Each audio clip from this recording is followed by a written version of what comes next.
Chloe brings out the best in me right now. I haven't felt this excitement in a long time. I'm not questioning things with Chloe. I just have questions that I'd like to ask Chloe. I went upstairs to the room. So what do you do? This is what I'm talking about. Like, he doesn't want to believe me. I was so adamant that Shayne was my perfect match. And after last night unfolded, I don't know anymore. You just know what to do around me. Like, when we're in bed, we cuddle and you hold me so tight. Watching Shayne and Chloe on Perfect Match really reminds me of Gabor Mate's definition of addiction, which is that addiction is any behavior that gives you temporary relief, but in the long term causes you harm, and you can't stop despite those negative consequences. And if you watch Shayne and Chloe, you watch this constant push and pull. Like, they make each other feel good, then they blow up and start fighting, and then back again. And Everyone's got their character defaults, but your imperfections are what make you perfect. I mean, there's definitely been some highs and some extreme lows. And there are many faces of addiction that show up on Perfect Match. Like, there's the addiction to sadness and hurt and pain, which is really Shayne personified. And there's the addiction to love, which is Chloe. And also I'm going to touch on a couple of other characters like Inez and Abby. And there's also the addiction to validation and fame, which is Bartise. But also a little honorable mention to Francesca. And we're going to get into all of those faces of addiction in this week's video. And helping me is none other than Amy Winehouse, the queen of addiction. And I say this with a lot of love because I struggled with addiction my whole life. And it's not a critique on her, but I mean, she is the face of addiction. So she's here to help. I don't care if you don't love me. I will lie down in the road, pull my heart out and show it to you. Also joining me this week is Eckhart Tolle, the spiritual teacher whom I love so much because he's a true embodiment of inner peace. He's almost too peaceful that he's not even human. He's like a puppy. And the reason Eckhart Tolle is joining me this week is because he wants to tell these Perfect Match contestants how to stop being addicted to their negative thoughts and the stories that they tell themselves about themselves. I regret the way I handled the fight. And then you create spaciousness. The more spaciousness you create, the more effective your thinking will be when you start thinking again. Because then thinking can link into this creative intelligence, and then it can be inspired by that. Hey you guys, it's me again, In Denial, your drag therapist. We're at 6,000 subscribers. Girl, the fuck? What is happening? What is my life? At 44 years old, I'm becoming an influencer. Eat it! And this week is a little bit of a deep dive into Perfect Match, and I'm framing it in the context of addiction because otherwise this show is so... there's nothing, really.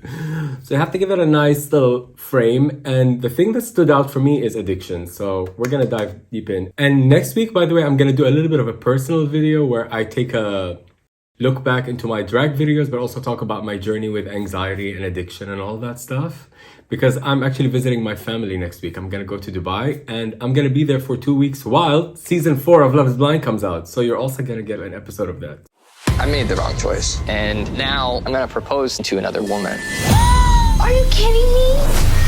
I can't wait. And for now, let's get into Perfect Match and the faces of addiction. First up, we have the addiction to sadness and the hurt and the pain, which is really Shayne. And you really see it in this Perfect Match season. Because, okay, a little bit of a context.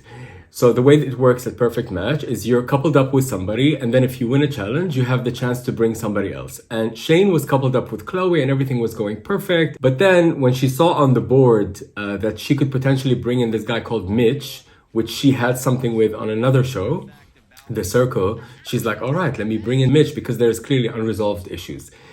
So she goes on a date with Mitch, and then at some point when she comes back to the villa with Mitch, they go up to the room and they dive into the pool, and the pool splashes water downstairs where Shayne is sitting.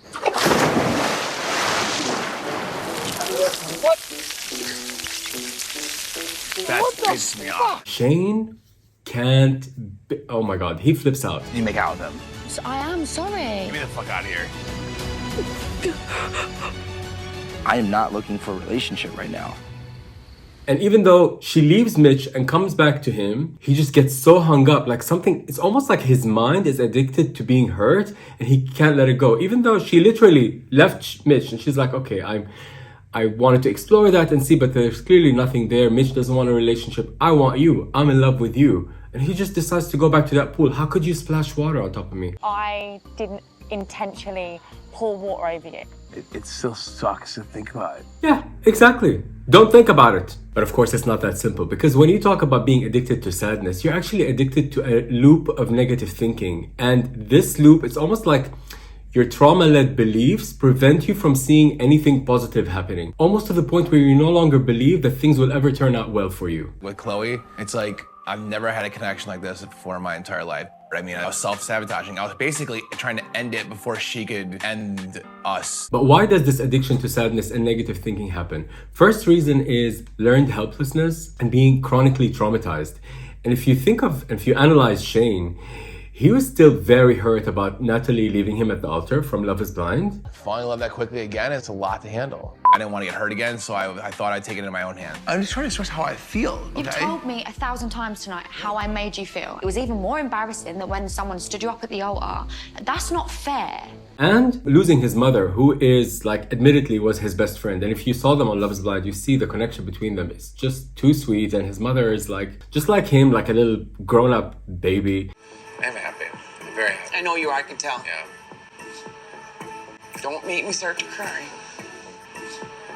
And then he comes on this show, which is like, is that really the best time to be all happy in a villa, you know, in bikinis and having sex? Like, girl, no. And speaking of this being chronically traumatized and just dealing with unresolved stuff, Eckhart Tolle coined this term, the pain body, which is so beautiful. And I think one day it's going to be part of the dictionary because it just sums up these kind of things very well. Pain body is basically the accumulation of emotional pain that hasn't been released or addressed or solved.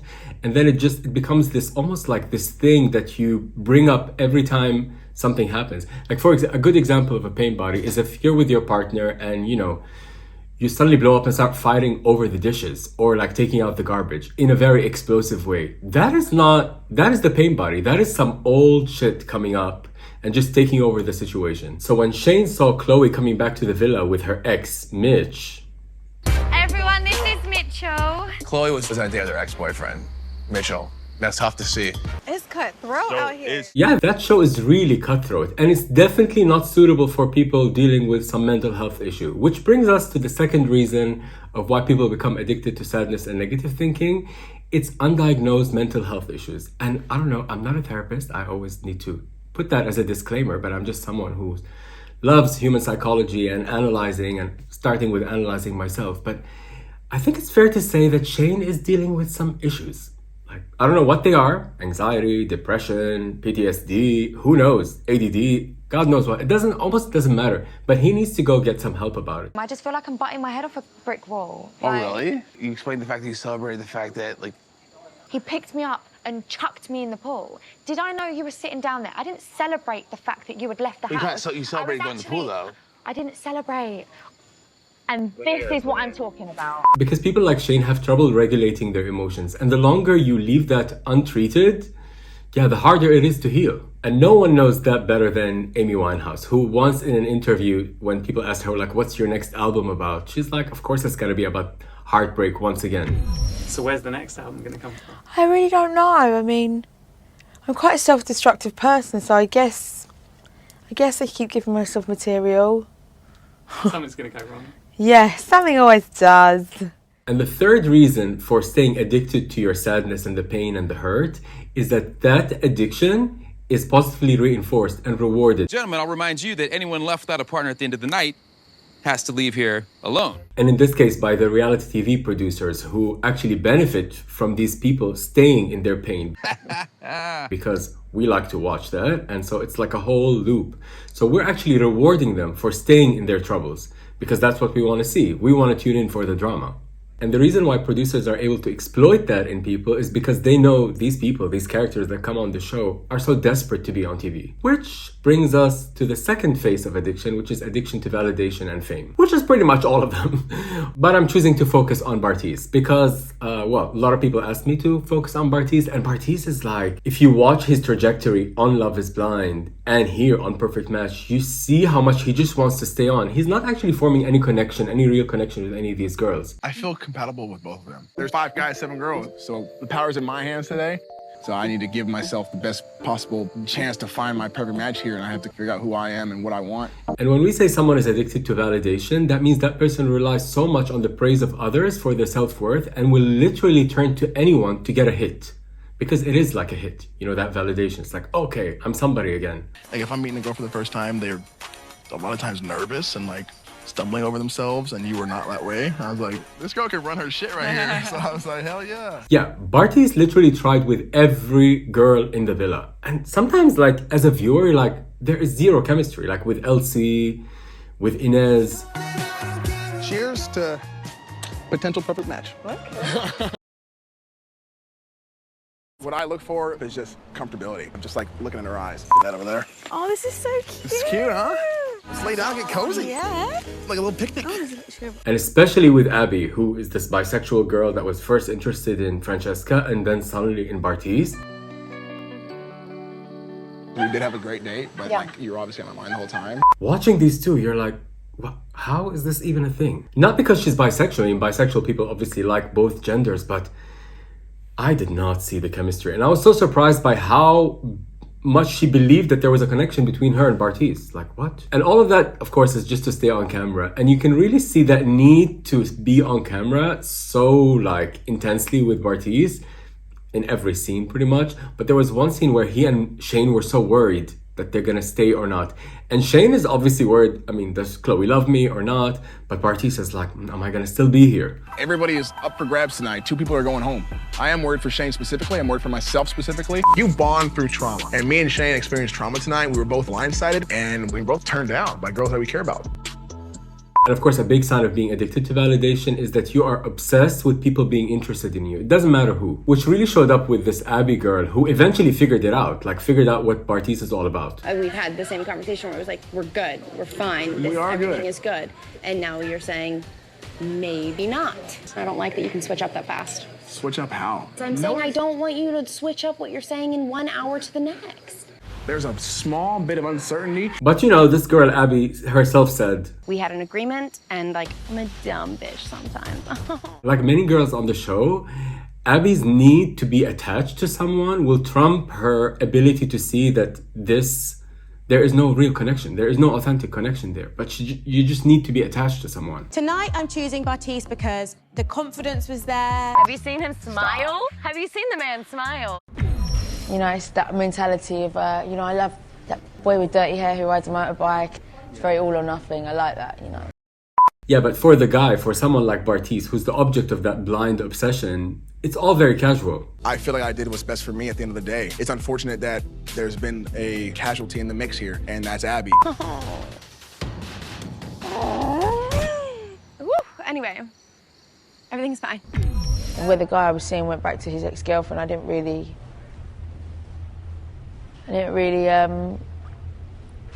anything to go back to, so I guess I went back to a very black few months.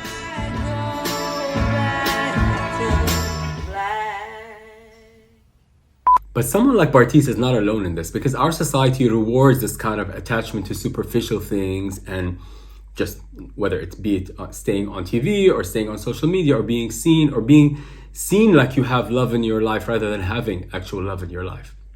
But Eckhart Tolle, my dear Eckhart Tolle, has a few words for Bartise. No matter how successful you are in this world, if you have never had even a glimpse of self-transcendence, it's very unlikely that you will be a happy human being. And again, in true Eckhart Tolle fashion, it's very nuanced. Because he doesn't like shit on this obsession with superficiality, because, you know, wanting success and validation, you know, is there. It's a thing in the world, and not all of it is terrible. The enjoyment of a beautiful thing is not necessarily non-spiritual. The preoccupation with it, with the attainment of it, that takes you away from reality, the truth of who you are, from awakening. I don't give a fuck how I look. And I just want to say a quick honorable mention to another person who's addicted to validation, and that's Francesca. Because a real symptom of being addicted to validation is that even though you want it, you're constantly in doubt. Like, I want them to want me, but do they really want me? I already, like, wanted to commit to you outside of this. And it's like, why? Like, what do you even like about me? What don't I like about you? I think you like that I'm, like, attractive. And that scene really got me when Francesca decided to leave the house in the end. It reminds me of Raven in Love is Blind. It's this kind of, you put yourself forward as someone very attractive, which of course feels nice, but then when everyone is just attracted to your looks, you kind of are like a bit resentful. Like, do you even know me? Do you even know who I am? And then in the end, Francesca decided to go home to her dog, which I can relate. But it's kind of sad. I've learned a lot. I've grown. Just gonna go home and cuddle my dog. And now we go to the final phase of addiction that we're exploring here, which is the addiction to love, the addiction to being attached to someone. Of course, you know, having love in your life, to love and be loved by someone is awesome. Of course, no one can deny that. But to be so obsessed and addicted to it to the point, and again, I go back to the definition addiction, which is despite negative consequences and results that keep happening, you keep going back to the same behavior. And you really see that with Chloe. It's crazy to think I didn't know Shayne about an hour ago. And now I feel like I've known him for years. Absolutely mind-blowing. I don't always make the right decisions, though. Trying to ruin my relationship. If you really want to...